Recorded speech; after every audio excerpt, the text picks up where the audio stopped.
ESPN 94.1 FM and AM 930 present The Drive. Elmore deep, left side three, it's good! From 30 feet, John Elmore! The Drive with Paul Swann. Welcome in. It is the Tuesday, June 12th edition. Your drive begins now on ESPN 94.1 FM and AM 930. I'm your host, Paul Swann. I think we're going to have some fun today. We've got a lot to get into. Nothing Marshall specific, but we got a lot to get into. I'm also going to have on the program here a little bit later on. Some of you will know him. He's a young man who works currently at WMUL. If you're not familiar with that radio station, it's the student radio station at Marshall University. And this is basically the training ground where tomorrow's broadcasters learn their craft today. And, of course, you know several of the people who have come out of WMUL. I mean, Adam Rogers, who's on the show with us all the time, he is a MULer through and through. And one of the young men that are coming up from WMUL is going to be joining us here in a little bit. Spencer DuPris is going to join us. Why is he coming on the show? Well, it's his debut on the show. He's done stuff for us, though, before. So sometimes when you hear interviews, sound, audio, he's helped us before, but he's going to make his debut on the show because he is a Washington Capitals fan. And he's going to be telling me about what the parade looked like. It looked like it was crazy today. A lot of people, of course, Washington Capitals, a very close team in regards to the NHL compared to other cities. You've got them, Columbus, Pittsburgh. So a mishmash of fan bases throughout the area. And he was at the parade today. He's a big Washington Capitals fan. I thought it'd be kind of interesting to just talk to him, see what that parade looked like and sounded like, as I've seen some of the photos, and it seemed like it was nuts. So he's going to join us in a little bit. Of course, we'll take your phone calls at 877-420-TALK, 877-420-8255. So that's our show. As I said, I got a lot to get into. We'll save some of the bigger stuff for later. One story that I'm still getting the details on right now, and it's only because I think it's going to have an impact on how sports operates here in the next few years. Is today there was the court ruling concerning the AT&T Time Warner merger. Now, the verdict is in, and I think it's going to have a big impact on sports because there's going to be a lot of sports properties, outlets trading hands here if things go through. But AT&T's $85.4 billion purchase of Time Warner is now considered legal. So you're going to see pay TV providers being owned by AT&T. You're going to have HBO, CNN. You're going to have the film studio that Warner Brothers has. I'm sure we'll see other sports properties that are going to cross paths in all of this. So this is where I'm at on that. Just kind of curious because, of course, you've got Disney out there trying to acquire Fox. And if that's the case, Disney's going to have a lot of regional sports outlets. And, of course, how will that fit into the ESPN umbrella? That's what I'm curious about. It makes ESPN a serious player. If not already the biggest player on the block, it makes them even bigger, not only in the national hemisphere, the international hemisphere in some regards, but they'll be in your backyard, local, with a lot of those regional sports networks. And so they're going to have their hands on so much content and programming. Now, Comcast is coming after that deal. They want to offer up a counter proposal. And I'm sure Disney, if they're really serious, they'll match it. But we could see, of course, ESPN and a whole new ballgame when it comes to sports coverage. That's why I'm interested in this deal. And, of course, for you movie fans out there, all of you are just concerned that the big reason, there's a big reason why they want that Disney-Fox deal to go through. You guys want an Avengers X-Men crossover. Yes, that's what you want. That's what you want. I get it. I understand completely. So that's a big deal. So AT&T wins. $85 billion bid for Time Warner. No conditions.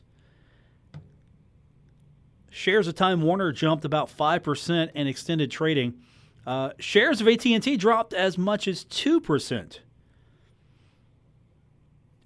pay TV is going to be less competitive, I think, but at the same time, it's going to open up these mega mergers that they're trying to say, hey, this is how we're going to do business now. This is how we make it happen. This is how we make it possible. I hope that there's going to be open competition because there's some concern here. Like AT&T can all of a sudden, have a little bit more leverage when it comes to their competitors. AT&T, of course, has DirecTV.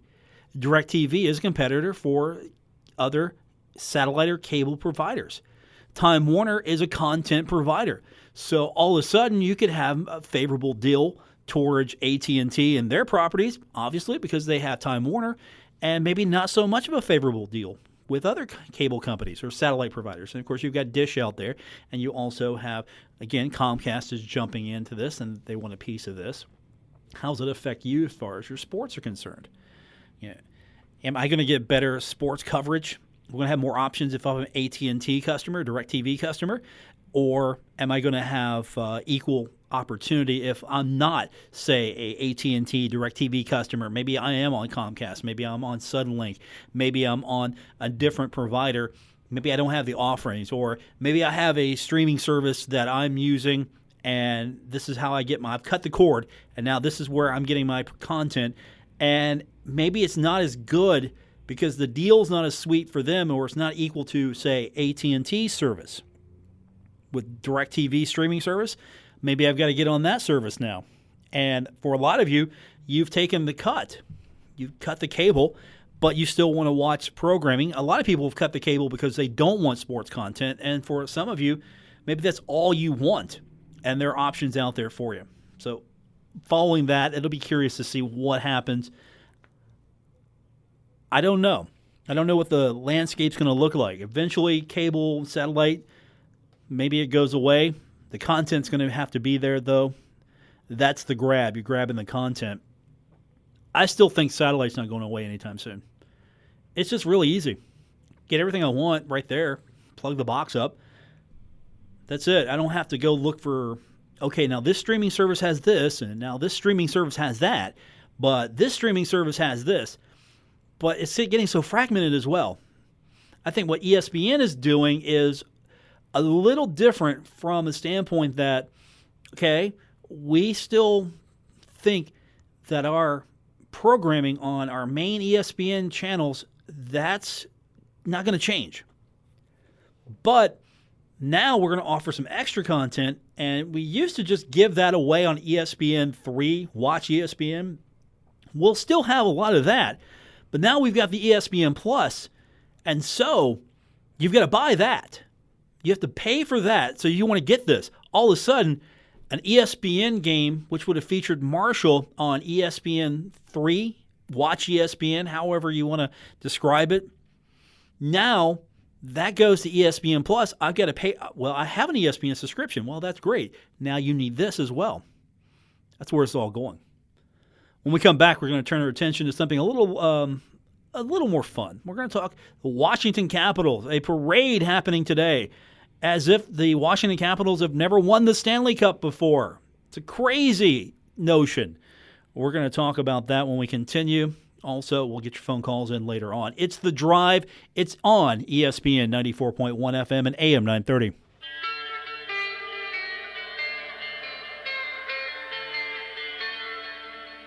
Now, back to The Drive with Paul Swann on ESPN 94.1 FM and AM 930. So the Washington Capitals had a parade today. Their first time ever getting to hoist the cup up in front of their fans, and years and years and years of frustration finally washing away as now Washington is a champion in hockey. And my guy, maybe you know him if you've been tuning in to WMUL sports coverage at the student station of Marshall University, football, basketball, and other sports. But if you haven't met him just yet, you're going to hear his voice a lot more as the weeks and months continue. Spencer DuPris is joining me. And, of course, Spencer, you've been at WMUL for a little bit over a year now, right? Yep. So now you make your debut on the show, and I'm hoping that you're going to be the next Adam Rogers. That's a lofty goal to achieve right there if you can do it.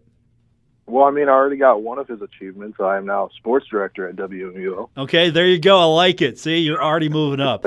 So Spencer, of course, is a big Washington Capitals fan, and you were at the parade today. I'm not surprised. You have been blasting my social media feed with the Washington Capitals all playoff season long. So what was it like as a fan? I mean, you're not just I jumped on board the Washington Capitals, I'm going to root them on to the Stanley Cup. Hey, it'd be cool to go to the parade. No, you've been a fan for a long time.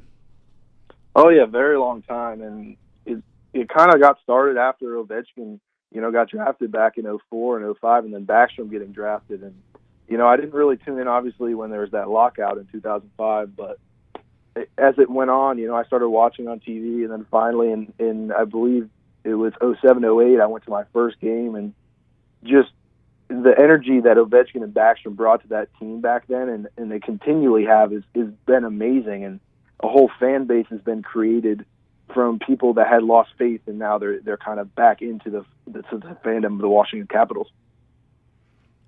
So how exciting was it today? Describe what happened at the parade. I know it was a outpouring of love and support for the team, but it's as if the entire city and beyond finally got to express some excitement over a sports team. Oh, yeah, it was amazing. I had actually I worked overnight, and I had stayed up all day just because I was not going to, let that opportunity slip because, I mean, especially with sports around here, you never know if that's going to happen again. But I took the public transit in, and when I got to the farthest station out here, and it was mobbed with Capitals fans. So what are some of the sights and sounds you saw? Give me a flavor of the event. Bring me as close as you can to being there. I'm sitting in a Metro car. We're getting closer to D.C., and we just there's chants of "Let's Go Caps" just starting, and we got the cup, and it was electric from when before I even stepped out of the Metro train. So, okay, you step off the train. Just give me play-by-play, man. Do what you do best at WMUL. Give me play-by-play of everything you saw.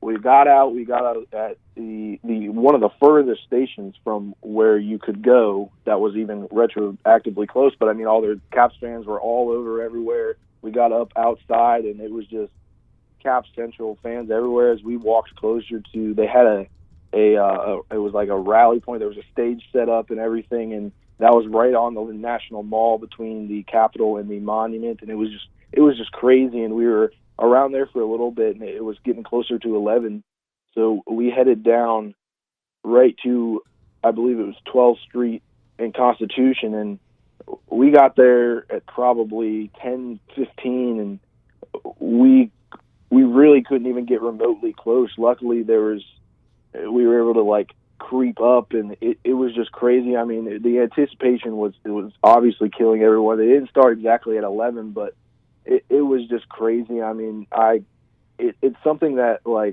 I never thought that I'd get to experience through all the heartbreak that we've had here between every DC sports team. But it just when they had amazing buses that they had painted up for the whole thing. They just came through, and they had put different players on different buses on the top, and there's just 4 players, and then there's 4 players, and then they actually brought on they've been on the sports talk radio in DC for around 22 years. They're big time here, the Sports Junkies, and they were actually able to be in the parade, which was pretty awesome to see. Growing up listening to sports talk radio and just see these guys who always had to talk about whether it was the excitement or the heartbreak of the team, and as they were going along, and then finally you saw the stars. You saw Tom Wilson, TJ Oshie, and then you saw Nicholas Backstrom, and then you saw owner Ted Leonsis and head coach Barry Trotz, and it was just an amazing atmosphere. And then come to the end, you see Ovechkin on the top of the bus holding out the trophy, and it was just an amazing sight. And then as the bus went by, you had all the trophy carriers around, and you had the Smythe Trophy and then the Eastern Conference Final Trophy along up there, and it was just an amazing sight to see. And we were probably, I would say, just over halfway through the route, and right as it passed, it was just a storm to go back to the rally, and the streets were gone in a matter of 5 minutes. Everyone was just running back so they could go see what they had in store for the rally, and boy, it was an amazing rally, and they had the radio voice, the TV play-by-play voice, and it was just an amazing atmosphere. And they were announcing them, and the PA announcer in the arena. They were doing the Capitals have this infamous "Unleash the Fury" chant, which they do around 5 minutes left in the third period, and the whole crowd erupted in it when they called the Caps up to the stage, and it was just amazing, and to see the electricity out of all the players when they were announced player by player and just doing different things as many Penguins fans got to see. They got to see the flying bird of Evgeny Kuznetsov, and they announced his name. He came down and did that, and then they went up number by number, and they obviously skipped the captain, Alex Ovechkin, and it was just amazing to see how everyone came together and reacted, and they had like a montage of the playoffs, and it was just an atmosphere that I never thought that I'd be able to experience, and it's kind of like one of those dream come true things, even for a fan. Spencer DuPris joining us. He's sports director at WMUL-FM, the student station on the campus of Marshall University, and today he was at the parade watching all the sights and sounds. So you went through this experience of watching the playoffs as a Capitals fan. I'm sure next to the Stanley Cup, probably the biggest thrill for you in your life right now is the fact that they got past the Penguins. I've heard some fans saying beating the Penguins is probably a bigger deal. I know better. But this whole getting past the Penguins and following Ovechkin's career, what was that like for you? Just knowing that finally so much sports angst has finally been released. Not just winning the Stanley Cup, but just getting there for the first time in a long time. Oh yeah, I mean, playing the Penguins has always been, it's like we can beat them in the regular season, but there's just something about the playoffs that the Penguins always have the edge. And one of my favorite things to ever hear out of any sports play-by-play guy's mouth is the demons have been exorcised. That just goes to show the demons were the Penguins for so long for the Capitals, and they finally got past them this year. And honestly, I thought, like, when they got past them, that they had a real good chance to not only make the Cup but win it. I just always had the thought in the back of my mind that there was still that point where they could not even make the finals. Okay, so when I start looking through some of the photos on social media, where are you at in relations to the Washington Monument, the stage? Because I'm looking at some of the photos right now, and I don't think I've seen presidential inaugurations have that many people on the plaza. Yeah, it was just amazing. It was up and down from basically one block from the Capitol to all the way down to the monument. And I was probably, I believe I was just about halfway between. It was where on the mall where they have like a middle section, they have a little merry-go-round, and then right past it, they have the exit to the freeway, which is right where I was next to when we were watching it. We were actually stuck next to, interesting enough, the cars from the local TV stations. They had people stationed there to get like reactions from the crowd, and it was a pretty cool sight to be able to be at the exact spot I was. And from my side of things, the media doing what they do, and then have the buses go by with all the players and the owner and the coaches, and it was just, I was probably, I'm thinking right about the middle, and I think I had one of the best spots because I didn't have to like entirely just see the beginning and wait. It was just like I heard the cheers and I could hear them coming, and it was just, I feel like I got the best of both worlds in part that I got to see all of it and then be able to go right back over to where they were holding that rally at. Spencer DuPris is our guest. He's a sports director at WMUL-FM, the campus radio station at Marshall University. So I'll put you on the spot here. You're a big Caps fan, but you're also a student at Marshall University. Compare the excitement here between Marshall winning in the NCAA tournament for the first time ever, getting to advance there. Of course, some of the other things you've got to cover in your short career at Marshall compared to this. Is it just more fun with the Stanley Cup because you can actually just be a fan compared to I cover the Thundering Herd and, yeah, I'm a student here, but still I've got to maintain some disconnect from all of this celebration? Oh, yeah, definitely. And, I mean, that's the main part of being in the media is you really can't take sides. But sitting there, I obviously wasn't able to be in San Diego for the tournament, but just to be able there to watch my TV and see Marshall win a game was pretty amazing because I really didn't have my media hat on that day.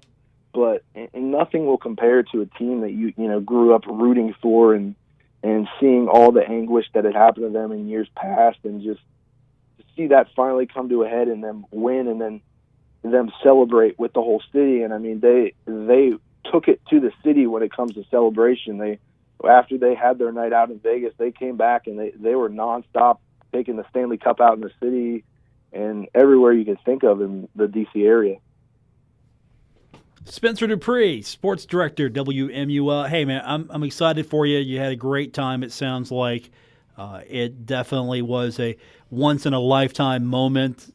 Washington Capitals winning the Stanley Cup for the first time ever. And, I mean, the thrill is there. Thanks for sharing that with us. I was really excited for you when I found out you got to go up there. And hopefully when we get you back in here in the studio in the next few months, we'll be talking some Marshall football and sports with you. Oh, yeah, big season, exciting season ahead for the Thunder and Herd. I can't wait to put my media hat on at that point and be able to do what I've always wanted to do, be able to do play-by-play for this Thundering Herd team on the student radio station at Marshall. Spencer, I'm looking forward to all of that for you, and of course getting you in here in studio with us, working with us, reforming the pit crew, which is the crew behind the glass, and of course you've got some big shoes to fill. My boy Adam Rogers, and of course Luke Creasy, making it really hard for you to cross. I'm just going to tell you right now, the bar is set high. Luke Creasy has set it high. I hope you're up to the challenge. That Virginia's AP. He's a big deal these days. So I'm just telling you that the bar is set high. Oh yeah, I know that for sure. I'm ready to exceed that bar. All right, hey my man, thanks for joining us. Appreciate it. Enjoy the rest of your day, and we'll get you back in here real soon. Yeah, thanks for having me on, Paul. That is Spencer DuPris, and of course, he's one of the voices you're going to be hearing on the student station, WMUL, and of course, does a great job. All the kids over at WMUL do a fantastic job, and you got to tease him just a little bit because, we've been fortunate. We've got guys, like I just mentioned, Adam Rogers, who works with us, does fantastic work. I had Luke Creasy for a few months before he got snapped up by the Herald-Dispatch, so big loss there. We'll get Spencer in here soon to be a part of what we do. And, of course, my man who's going through Marshall right now, and he's doing it differently. He's not going through the broadcasting track. My guy, Gabriel Sellards, who's on the other side of the glass, and we'll take your phone calls. He'll pick up the phone and get you on the air at 304-399-8255 or toll free 877-420-8255. We got more on the way. I'm your host, Paul Swann. It's The Drive on ESPN 94.1 FM and AM 930. Don't worry. Paul Swann has the wheel on The Drive, ESPN 94.1 FM and AM 930. Phone numbers to be a part of the program, 877-420-TALK, 877-420-8255. That gets you on the program. Welcome back to The Drive here on ESPN 94.1 FM and AM 930. In Conference USA news today, Western Kentucky football team adding several games to their schedule. Liberty is home in 2020, and they're going to be away for Western Kentucky in 2025. That's an interesting move. Liberty really trying to build up their football program. At one point wanted in Conference USA, and from several reports, willing to spend some money, but the league decided, thanks, but no thanks. Don't sleep on Liberty. They're a program that has some resources, and I'm not going to say they're going to win a national championship like in Alabama anytime in my lifetime, but they're definitely going to be a competitive team. UT Martin for Western Kentucky home in 2021, and Houston Baptist home in 2023. Also, Rice in Louisiana They've got a home-and-home football series in Houston in 2022 and in Lafayette in 2025. And then finally, Middle Tennessee is going to be hosting Virginia Tech's football team in 2020. And they've got a return trip to Blacksburg in 2021. I don't know if I'm playing a team like UT Martin, Houston Baptist. I don't know if I'm Western Kentucky. I don't know what that does for me. But Rice and Louisiana, I can see that. Middle Tennessee's got Virginia Tech. That's a good series there. Liberty, though, I think Liberty, don't sleep on them. That's a pretty good series. And, of course, what's happening in the Mountain State today? The PGA Tour officially approving the rebranding of the Greenbrier Classic. It's going to be called now a Military Tribute at the Greenbrier.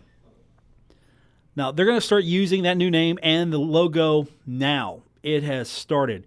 And we're going to talk about that on Thursday. Cam Huffman's going to join me from the Greenbrier Classic, now known as a Military Tribute at the Greenbrier. He'll join me on the program later this week to talk about the change and everything that's coming up for the Classic. Here's what Governor Jim Justice said in the release. He said that we want the world to know that the military comes first and our focus is on those men and women above anything else. He said, our new name reflects our commitment to celebrating and honoring the United States military with everything we do. Now, according to the release, the tournament's focus on the military will expand beyond that name change. Active military as well as veterans will be admitted to the event free of charge. They're going to receive complimentary access to the Stars and Stripes Outpost, which is an air-conditioned building. It includes seating, televisions, private bathrooms. That's a big deal.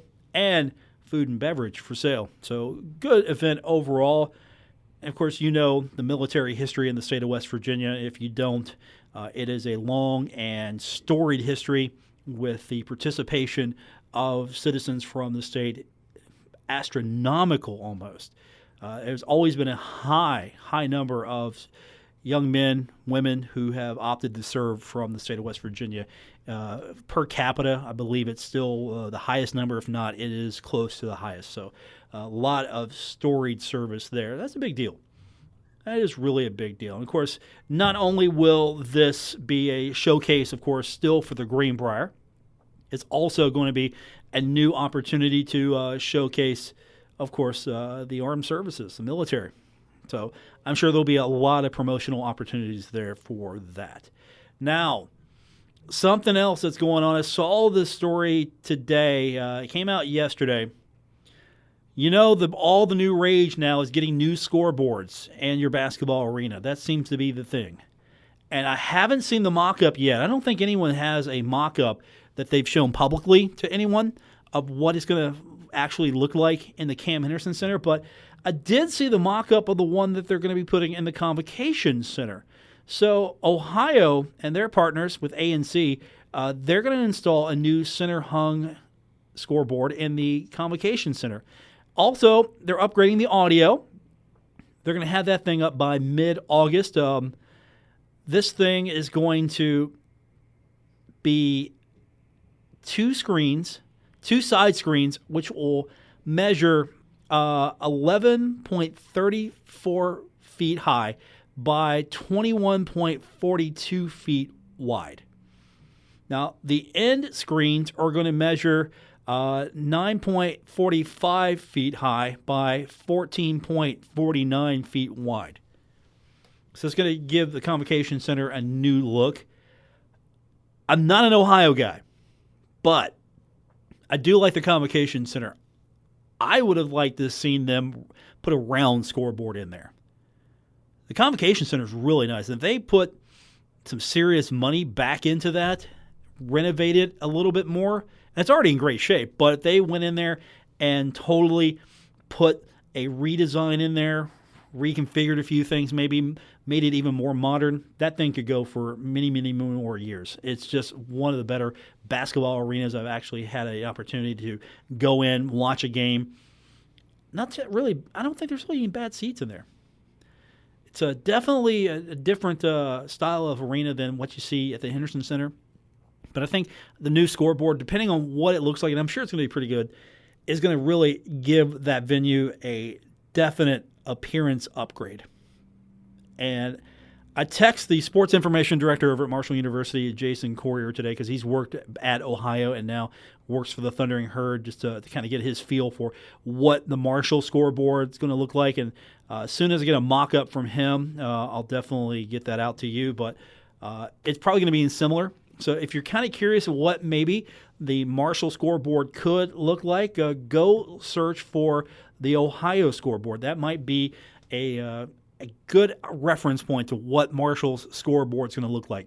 If it's close to that, or if it's the same model, or if it's similar, I think it's going to be really nice, especially in the Henderson Center. The way the Henderson Center is not round, it's got the butterfly look for a lot of you here, with the end zones not going up that high, and of course the main sides going up really high. I think that's going to add serious value. If you get those seats, you go up and you sit up high, I think the scoreboard's definitely going to be an added benefit for you more than anything. So I'm looking forward to seeing what they do. And you got to give hats off to Dan D'Antoni. Again, I know we talk about this time and time again, but he is really striving to make the basketball program the best he can with what he's got. And it means a lot to see a coach that cares about the little things. The little things. I mean, hey, we need a fresh paint job here. We need a new coat of paint. He cares about that. He wants that to happen because he wants people to care about Marshall basketball as much as he does and take some pride in the program. And he's given a lot of fans a new reason to be proud of what they do with the basketball team. So new scoreboard, check it out. The Ohio one looks pretty nice. And if it's going to be anything like the Marshall one, I think Marshall's got a good one. We're going to take our final break, come back. We'll get your phone calls in at 877-420-TALK, 877-420-8255. We got more on the way. It's The Drive here on ESPN 94.1 FM and AM 930. You're listening to The Drive with Paul Swann on ESPN 94.1 FM and AM 930.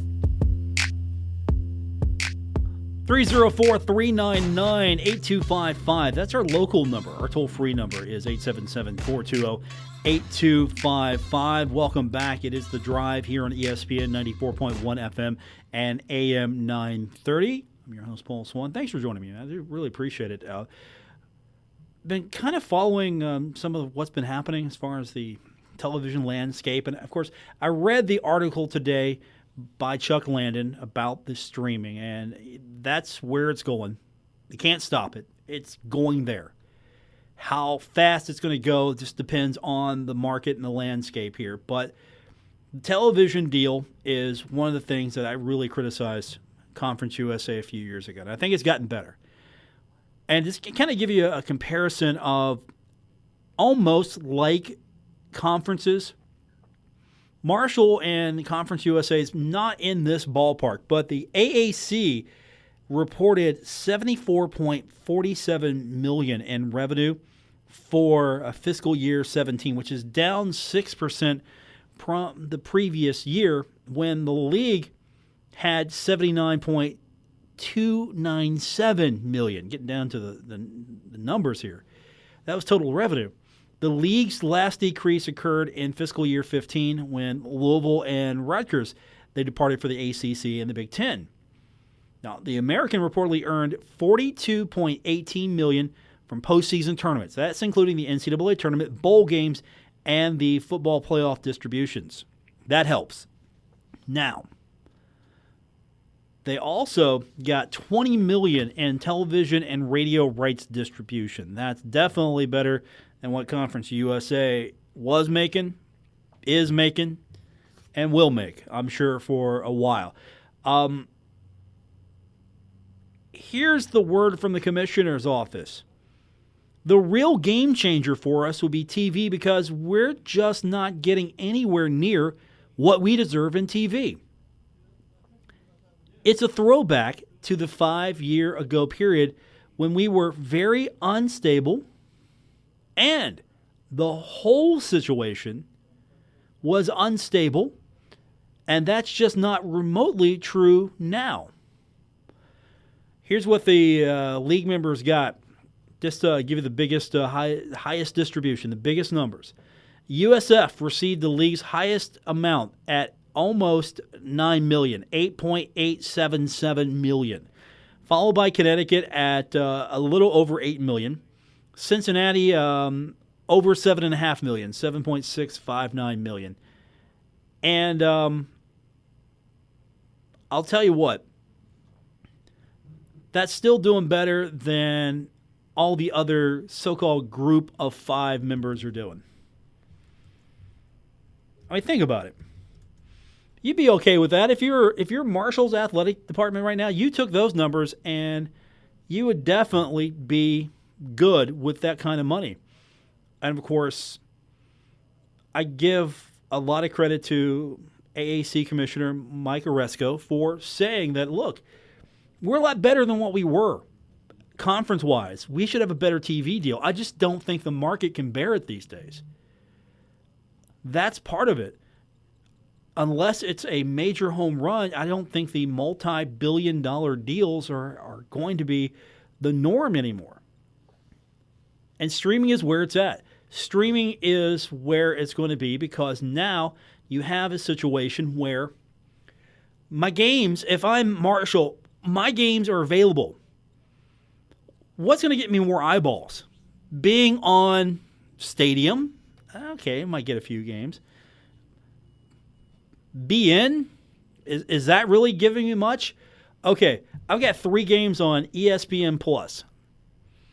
Somebody's going to watch that. Now, the barrier to entry is what, $5. $5 and you get to watch the Herd if you're out of towner. This really is not the situation where if you're a Herd fan at home, you're going for the most part. Unless something prevents you from going, you're going to the game. Because I've got to work. Okay, get that totally. You're not going to the game. I can't get to the game because I'm going to be out of town or kids. I'm not feeling good. I'm sick. There are reasons why you're not. Or you're just disgusted with the team. I can't stand it. I can't stand it and I'm not going. There are reasons why you're not going. But for the most part, the home fans are going to go to these things. The home fans are going to be at the game. It's the people who are not here that are going to benefit more from this, and they're probably going to be the ones who are going to be jumping on this a little bit more. Now, if we're talking basketball, yeah, you're going to see a lot more people subscribe. I think for football, not so much because of the way the schedule breaks down with the streaming, but I still think it's better to be there than anywhere else. If you're going to be in a streaming situation, you're going to take ESPN and you're going to take that subscription. The product should be better. The streaming should be more reliable. That should be a blessing for a lot of fans. Now, again, we're talking a fan base that varies in age. So somebody's going to have a problem hooking this thing up. I get it. Totally understand with this. But at the same time, I think we've gotten to a point now where a lot of people know how to do these things. If you're on the internet, if you've gotten that far, if you've gotten on the internet, you've got past hurdle number 1. You have internet at your home. And then for the most part, I think most of you have flat screen TVs, current TVs, right? Most of you. I don't know what the breakdown is percentage-wise, but you've got a decent TV. All you have to do, since we're talking ESPN here, for the most part, and some of these other services, all you have to do is get a device that plugs into your TV. You can get an Apple TV. You can get an Amazon Fire Stick. You can get the new Amazon Fire Cube. They've got a Cube now that's an Alexa. Oh, you haven't heard about this one? Man, let me tell you about this thing. I'm not going to get one, but you plug it up to your TV, and you can basically talk to your TV now. You have an almost full-featured Alexa right there, and you're controlling your TV. Hey, Alexa, turn on the Marshall game. And I think maybe that would work. This depends on the keywords, if she would understand. But still, you could say, hey, Alexa, open up ESPN. There it is on your TV. But yeah, get a device with a remote. Let's not go that far just yet. So you've got games that are going to be streamed. I think that's going to be a big deal for fans who are not here. I'm thinking the whole big picture. Let's get the word out. Why do you think that Marshall blasts you on social media? They're on Facebook, Instagram, Twitter, Snapchat. They're on all these things. Why are they there? Because they're going where people are. And that's where Marshall needs to be. Marshall needs to go where people are. Plain and simple. Go where the people are. You want to be seen, go. Now, I do agree you need to still make sure that as many people as possible see your stuff. But I don't think that this is going to be I don't think it's going to be a bad thing. It's a good deal. But the TV money is not what it's going to be, not going to be what you're seeing at the American level, the AAC. I don't know if the AAC is going to see higher revenues. I mean, they're at $74.5 million just about. Their TV, they're getting $20 million in TV and radio. And they're thinking that they should get more. And here's the problem. The TV companies, while looking for content, that's why we're adding more bowl games, at the same time, have decided that we need to offer more content. We need to supplement what we're doing. And we've got the streaming option here so we can get your game on. But we're taking you to where the people are. But at the same time, we're going to where the people are. If you're ESPN, you're going to where the people are. So Conference USA, the people might not just be there that much. If you're a Marshall fan, you're there. But if you're looking at this, that's why the TV deals are maybe kind of one out of whack, but two, they're spending the big money to secure the TV programming that's going to bring you the most eyeballs. And if Marshall is a killer deal for them streaming, yeah, maybe you'll see a bump. Who knows? That's going to do it for this edition. Of course, hey, don't forget, you can always listen to the program. We are where the people are, my friends. We're where the people are. You can find us on Apple Podcasts, Stitcher Radio. We're on TuneIn.